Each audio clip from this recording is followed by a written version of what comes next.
It's Miss Garcia.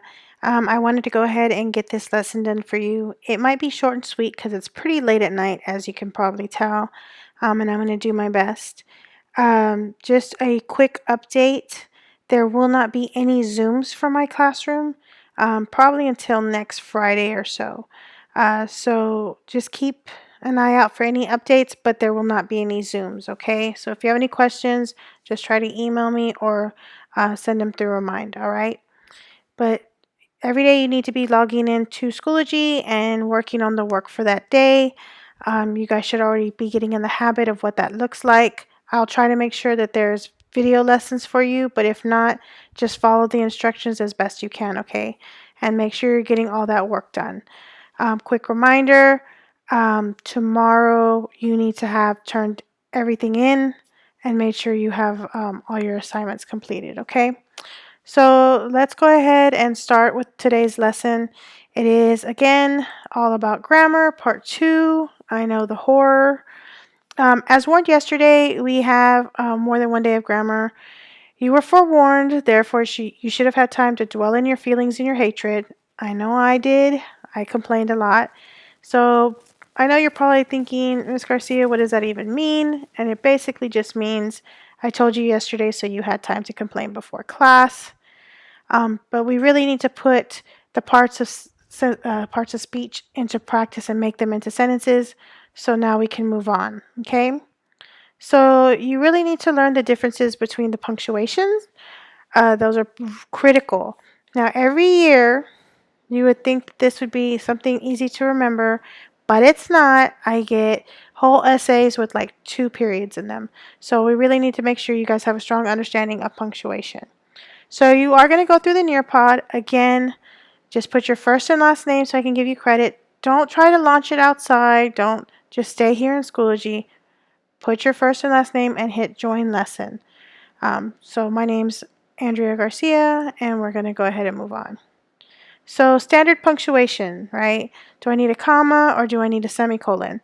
Now, most of us have grown up with English punctuation, so the basic things like the periods, the question marks, exclamation marks, those are not so hard, but even college students struggle with commas and semicolons and those types of things. So let's just take a quick look.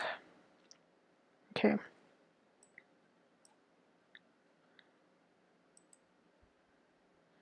So end marks, those are your periods, which end statements, your question marks that end questions, and then exclamation marks, which are to kind of show excitement and emphasis.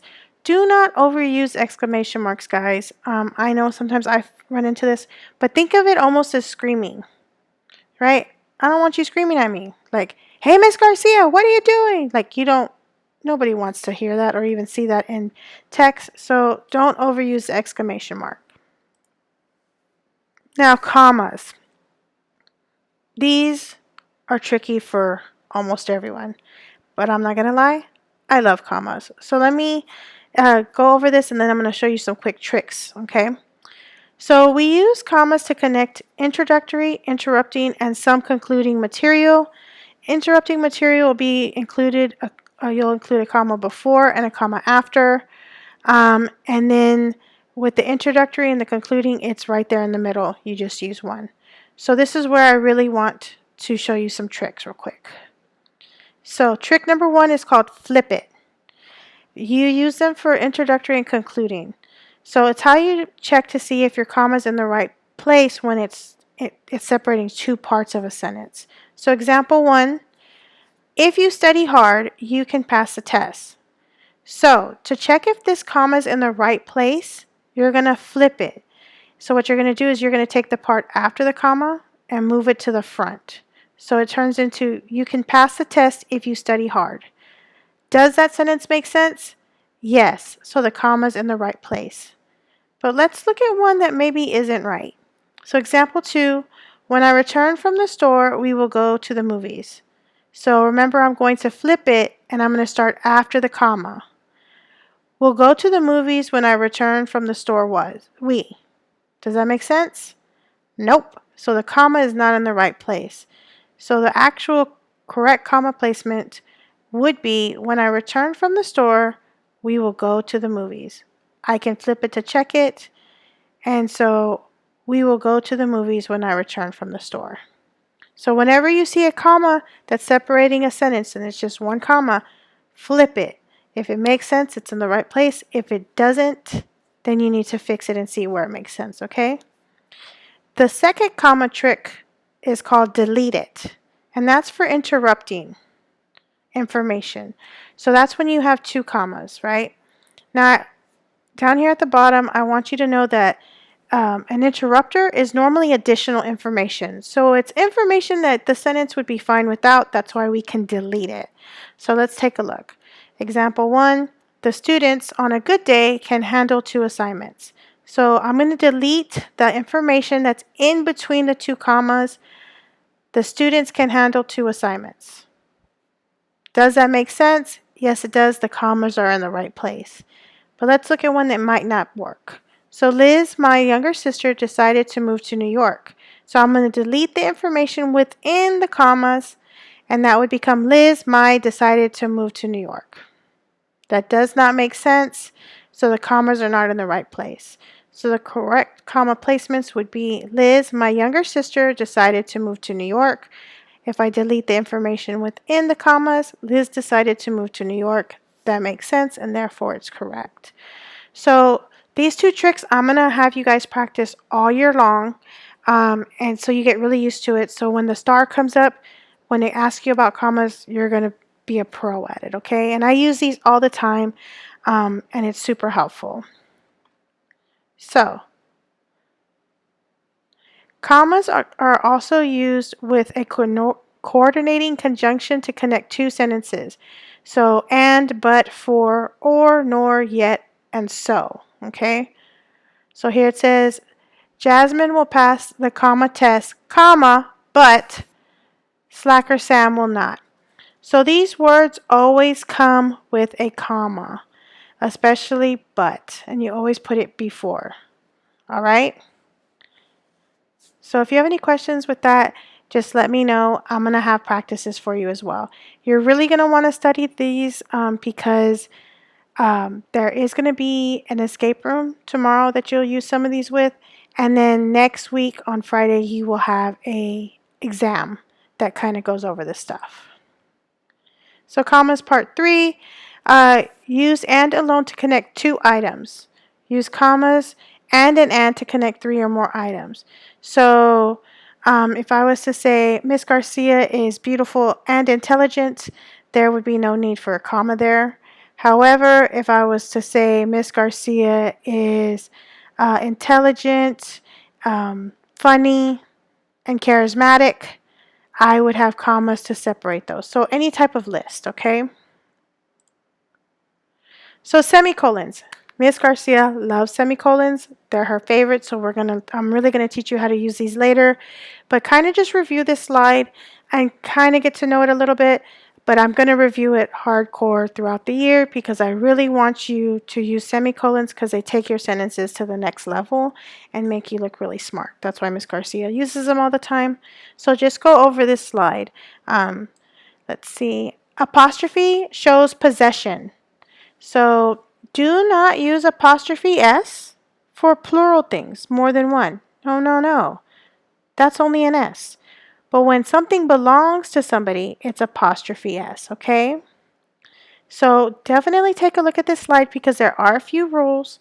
And we're going to have these things called everyday edits that you will be doing, and you'll be practicing this one a lot, okay?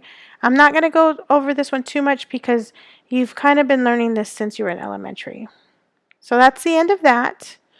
We have our comma tricks again, remember. Here's a helpful little guide. When you actually get to my classroom, you'll see that I have a poster of this on the wall. But this is a really helpful quick guide that tells you how to use some of the English punctuation. So step 2, acquire or gain knowledge of various sentence structures. So this is a great place right here to practice your delete it trick. So I should be able to delete or gain and the sentence still makes sense. So acquire knowledge of various sentence structures makes sense. So my commas are in the right place. And basically what this is doing is this is telling you it's a context clue, which is acquire means to gain. Okay. So I'm also going to be teaching you about context clues later, but that's just a little helpful trick. Okay. So I want you to scroll through the presentation and learn about the basic sentence structures. Okay. I'm not going to lie, Miss Garcia hates talking about sentence structures. So I'm going to kind of rush through this a little bit because we're going to go more in depth later. But you have your dependent clause, and that's a group of words that contain a subject and verb. Okay. It does not express a complete thought. So it cannot be a sentence, right? So think of dependence.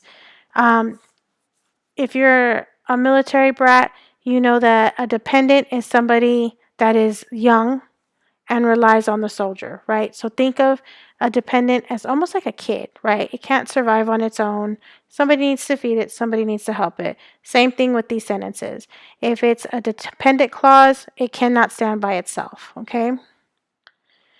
So then you have an independent clause. And when you're independent, when you turn 18, you'll be independent. You should be able to live by yourself. You're going to have a job, take care of your own things. You don't have to rely on your parents. You're independent. That's the same thing with independent clauses. It's a group of words that contain a subject and a verb and does express a complete thought. So it can be a sentence. All right. So that's the way to remember those two. Dependent cannot be by itself, right? It needs an adult to survive. Independent, it's good, it's Gucci, it's awesome, okay? So then you have simple sentences. So this is the most basic form of a sentence. It is literally just a subject, and subjects are always nouns, which are PPT, people, places, things, and a verb, which is an action term, right? So you have Wesley waited, right? I don't have to add anything to Wesley waited, but the question is, Wesley waited for what? So a complete thought would be Wesley waited for the train. Then you have compound sentences. And again, I know I'm going through these super fast, guys. I really need you to review them and study them on your own. Really own your learning. But we will be going into these more in depth throughout the school year. Okay, so don't freak out or stress out. I know I'm going fast. But a compound sentence, right? So compound means two things, right? To have more than one. So it's a sentence made up of two independent clauses. So remember, independent can stand by themselves. That means you take two sentences that could stand by themselves and turn them into one, okay? We normally will use conjunction terms to combine these sentences together, okay? So for example, Wesley waited for the train, comma, but the train was late. Complex sentences. These are the more tricky ones. So it's made up of an independent clause and one or more dependent clauses. So remember, dependents are like little kids. They cannot stand on their own. So they have to rely on an independent clause. This is where your semicolons and your commas really come in handy. So we're going to be going more in depth on this one. Don't stress on this one too much because I'm going to have a full lesson that we really go over this, okay? But take a look at it. It's while he waited at the train station, Wesley realized that the train was late. Okay? Now, let's practice our comma trick. We should be able to flip this because there's only one comma right here. So we're going to start after. Wesley realized that the train was late while he waited at the train station. It makes sense. That comma is correct. So as you're writing your sentences, use some of the tricks that you learn in English, okay? It's really going to make it easier and to make sure that you can edit your sentences the best, okay? Then we have our compound complex. So that's made up of two or more coordinate independent clauses and one or more dependent clauses. Again, just read this one over. This one is not too important right now, but I would really kind of jot down all the different types of basic sentence structures, hint, hint, for tomorrow's escape room. All right, guys. Well, then now I want you to go ahead and take an assessment. It's kind of a gauge to see how you guys understand. It's not due until February 21st by 11:59.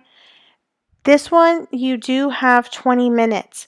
I know that the time limits kind of threw you guys off yesterday, but don't worry. Right now, I'm just really trying to assess what you know and what you understand, okay?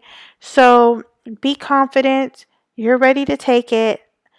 You know, it's going to be okay. And see, we're done with the whole grammar lesson. You're alive. There was nothing to it. I knew you could do it, okay, guys? So, again, make sure that you turn everything in by tomorrow. You're going to be doing an escape room. I should be able to create a video for that, hopefully. If not, just follow the instructions, guys. And again, the Zooms will not be on probably until the end of next week or probably the Monday when school starts. But if you have questions, let me know. I'll miss you guys and, good luck.